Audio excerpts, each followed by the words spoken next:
Le père Emiliano Tardif, je reviens un peu à notre monde, mais je vais repartir tout de suite, juste parce que je donnais quelques exemples d'aujourd'hui, puisqu'il s'agit de parler de l'action de l'Esprit Saint hier et aujourd'hui. Emiliano Tardif lui-même racontait une fois qu'il priait pour la guérison, et c'était dans un contexte de réconciliation.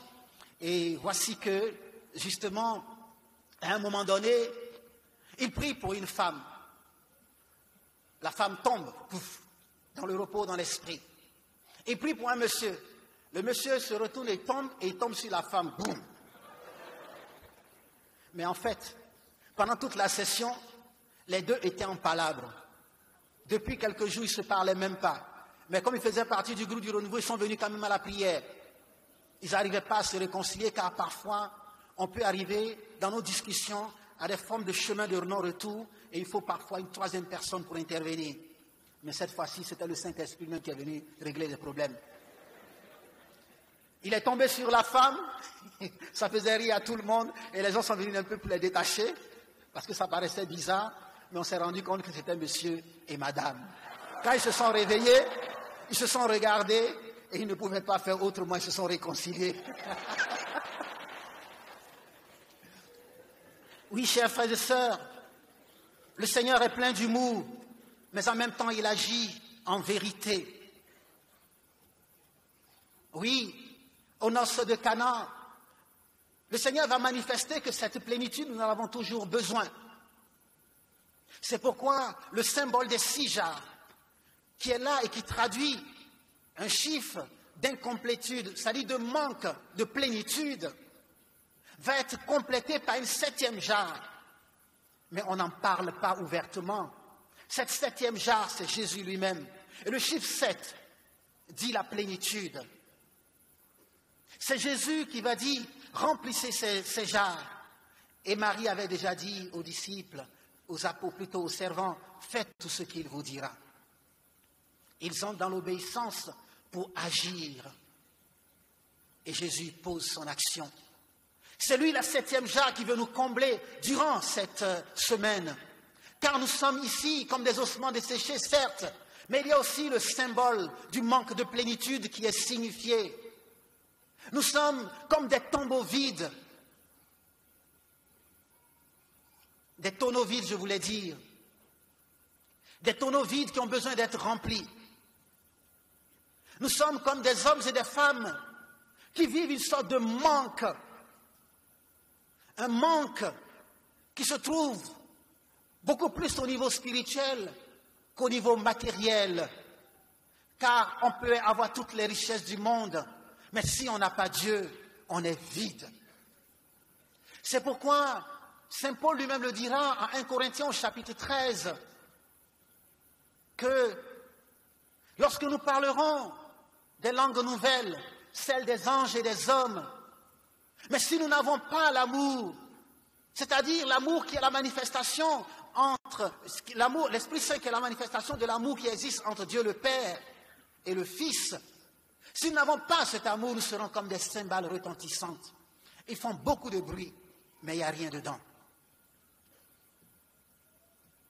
Et Jésus va remplir cette jarre, va remplir ces jarres, va transformer plutôt cette eau remplie par les serviteurs en vin. Le symbole du vin est bel et bien celui du Saint-Esprit. C'est pourquoi à la Pentecôte, lorsque les apôtres vont commencer à parler en langue, en d'autres langues, on dira qu'ils sont ivres de vin doux. Les noces de Cana disent aussi le désir de Dieu de s'unir à chacun d'entre nous. Car s'il y a aux noces de Cana le mariage, la célébration d'un mariage, d'un couple, le couple est là, mais en fait, Marie est en train de réaliser un autre mariage à l'insu du couple qui est là, c'est-à-dire son fils et le peuple qui a soif. Marie prend la place du maître de maison, du serviteur, du maître de cérémonie. Jésus a pris la place, en fait, de l'époux, et le peuple qui est là a pris la place de la femme.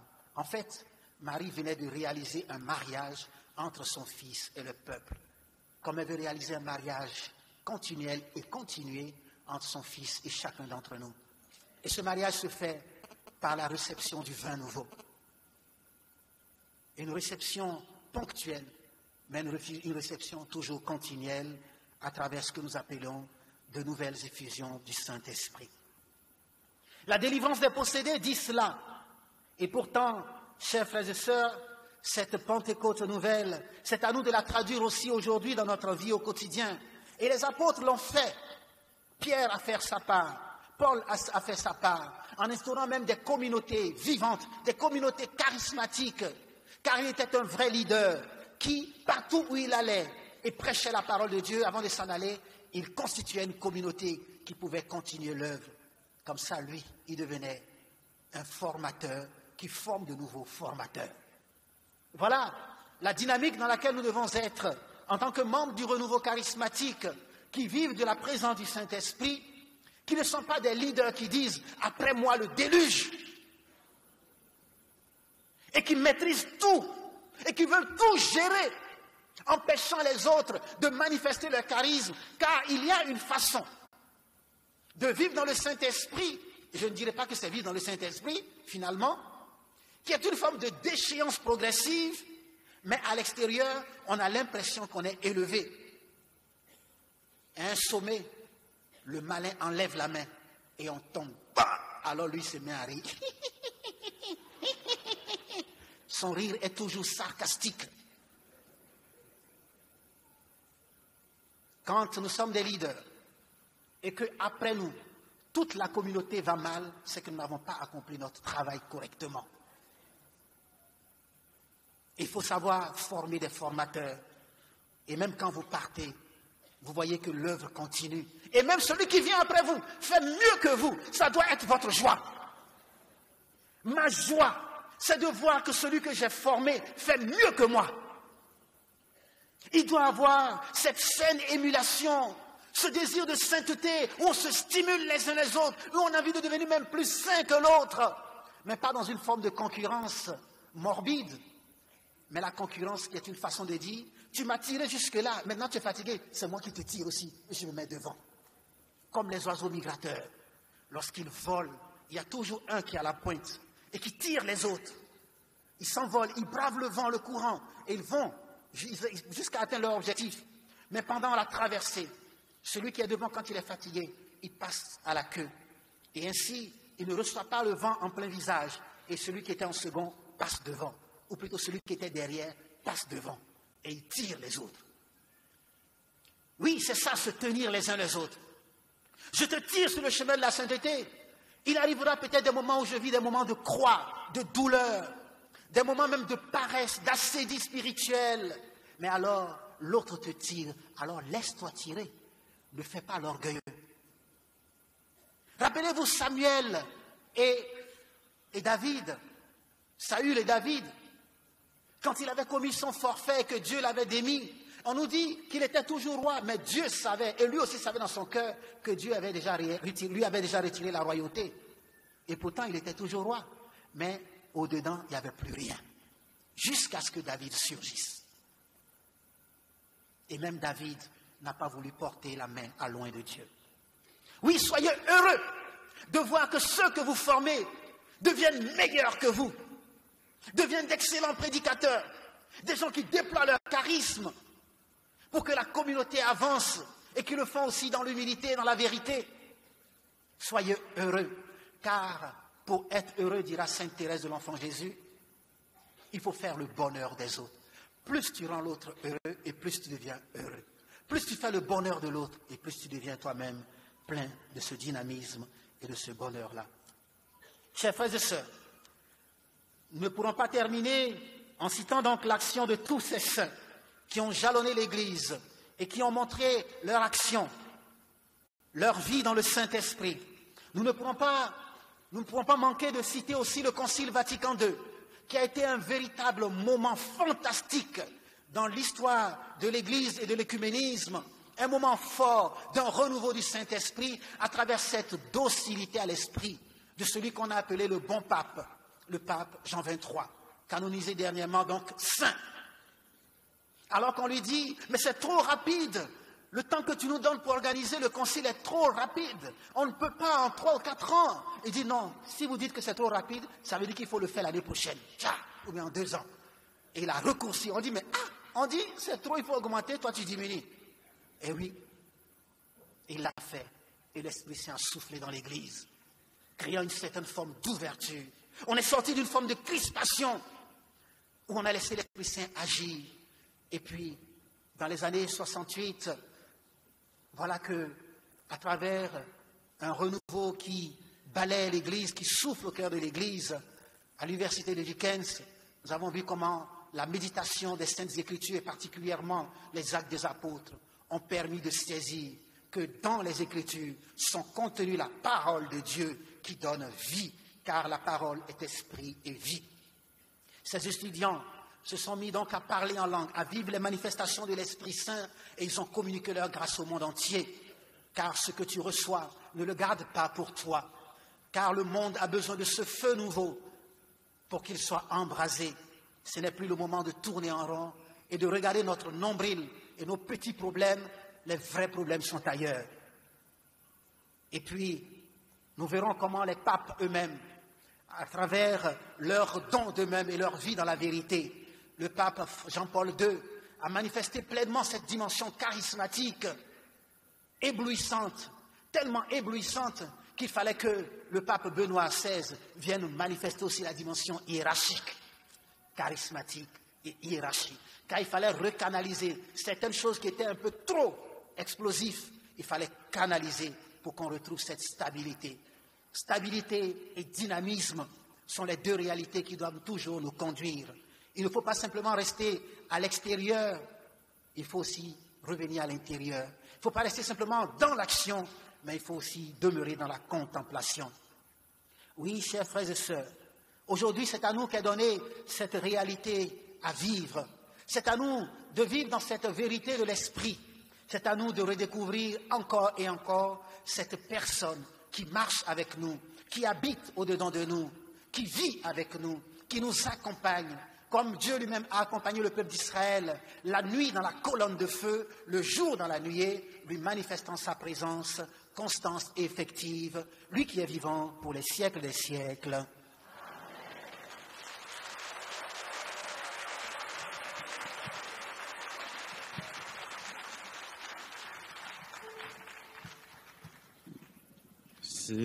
Seigneur, ce que mon cœur réclame, c'est le feu, c'est le feu, c'est le feu. Fais descendre sur nous la flamme de ton feu, de ton feu, de ton feu, pour faire de nous, pour faire de nous des vrais apôtres, que vienne en nous ta Pentecôte, pour faire de nous des vrais apôtres,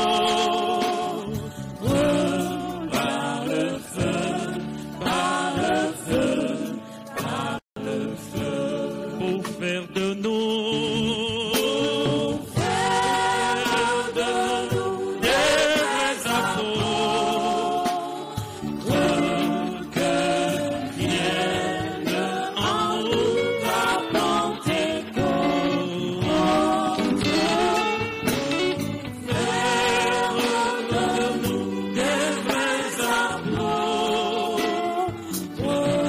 par le feu, par le feu, par le feu, par le feu, par le feu, par le feu, par le feu, par le feu, par le feu, par le feu, par le feu.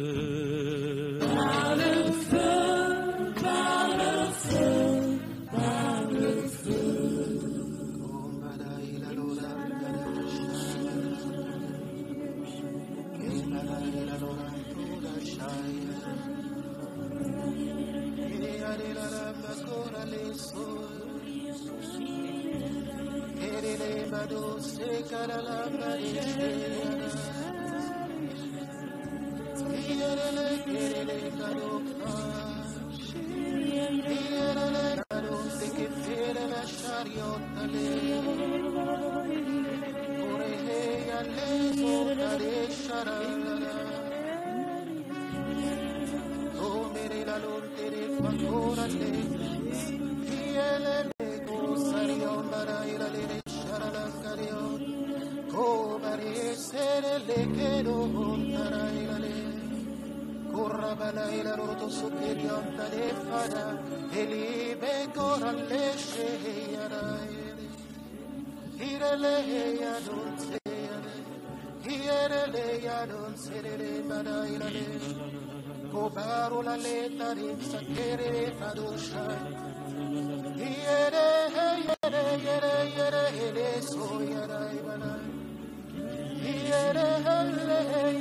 yere kore sari Bokara la sharupa hayade, sukere la lailalo, badun se que pakura la shariotale. Keru kufalu zere hediotale shena, pura vere le kera lo sayata. Hieru le baru, sakere le he, orio saru shere bekira la karailale. Kurra bakala ila roto fakuri onda dulsa, bado shelle heitado, bado selle heitado. Hiedo karuse,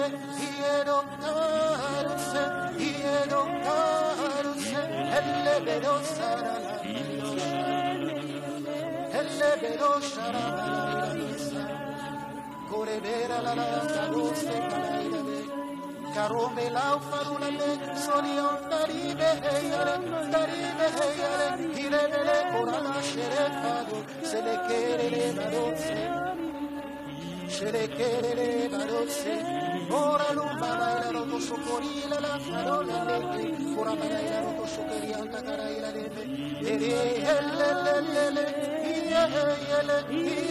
ele por esa yandara por ella lora le shara Yalele shara ora balaila no se yate ora balaila roto facuria onda la ira de Dio se quiere le tado ieba corashe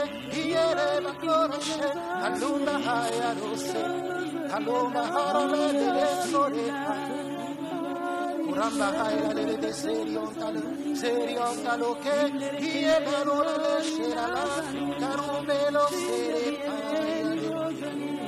Sharalambaro, e le fere che la sa, la rossa caralente, e l'umbera lo se che riosce, caralaga mi segheretta,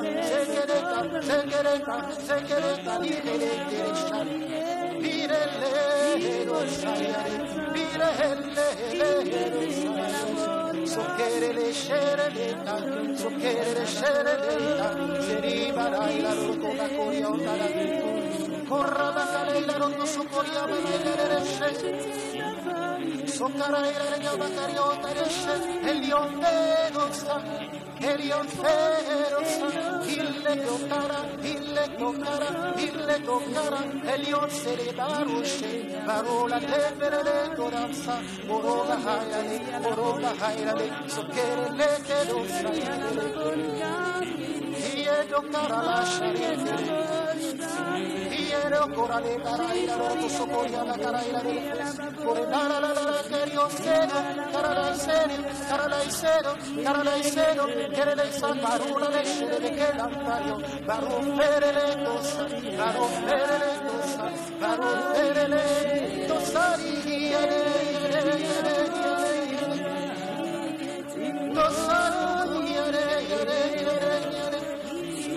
Sarulle kerele shalabala ila rotoso vado elle corre bacala ila rotoso baru ele sayata belegele sarandale olle dele shario baru segere to bala ila yofa baru fekere onda roshiri zuccheri onda roshiri Keriola, elle veriola, Eliside, non saire,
ne reste pas sur le parvis extérieur du temple. Entre dans le temple. Ne te satisfais pas non plus d'être dans le lieu saint. Va jusqu'au sein des saints, car c'est là que je t'attends. C'est là que je veux te donner de vivre de ma plénitude. Va plus loin.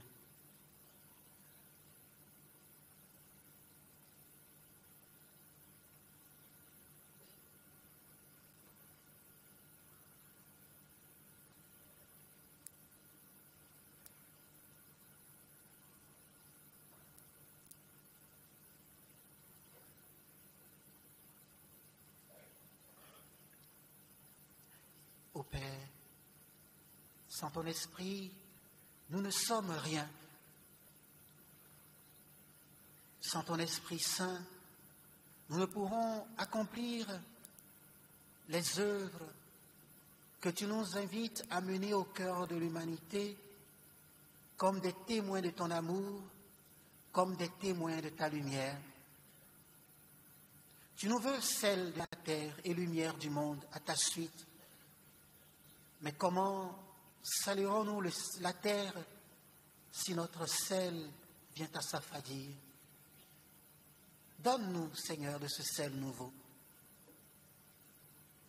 Donne-nous ton esprit de vérité, afin qu'il nous conduise justement dans cette vérité tout entière, cette vérité qui nous rend libres pour une Afrique nouvelle, pour une Afrique où les chrétiens et chrétiennes déploient le meilleur d'eux-mêmes pour une société debout, une société dynamique, où les structures de péché eux-mêmes sont brisées par le nom de Jésus et par la puissance de ton esprit.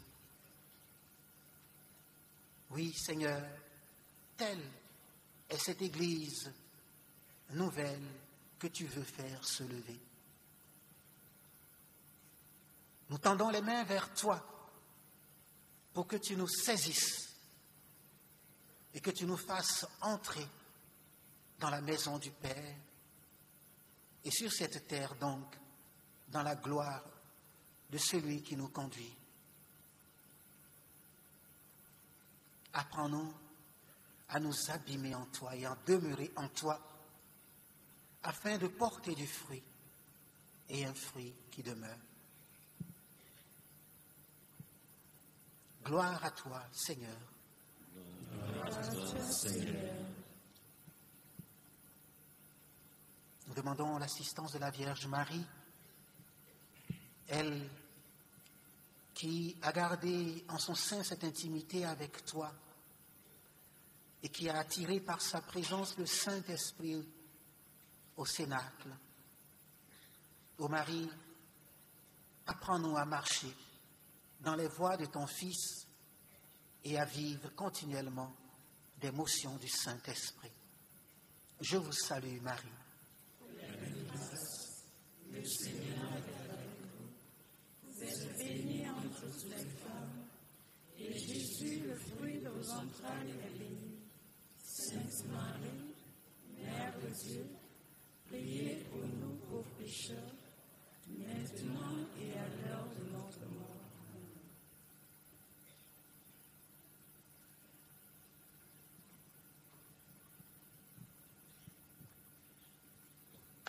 Marie, tendresse dans nos vies. Marie, chemin qui naît la vie. Ton lit fleurit dans notre vie.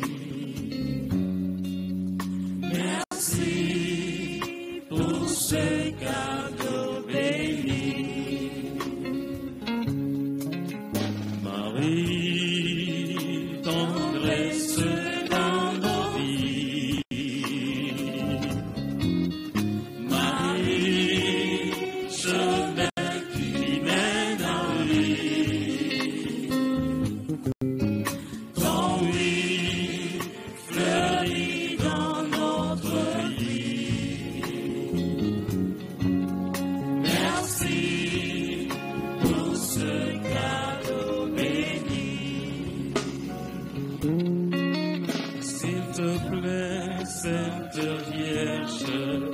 Obtiens-nous de Jésus de faire un bon silence, au mieux lui dire oui. Marie, Marie, tendresse dans nos vies. Marie, chemin qui mène à lui.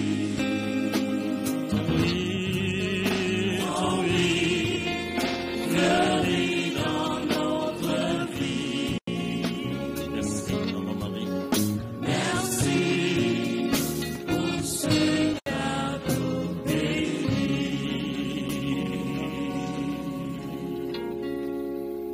Nous bénissons le Seigneur pour la vie de notre Père, le frère Désiré Agbetao. J'ai oublié de vous dire que c'est un Togolais.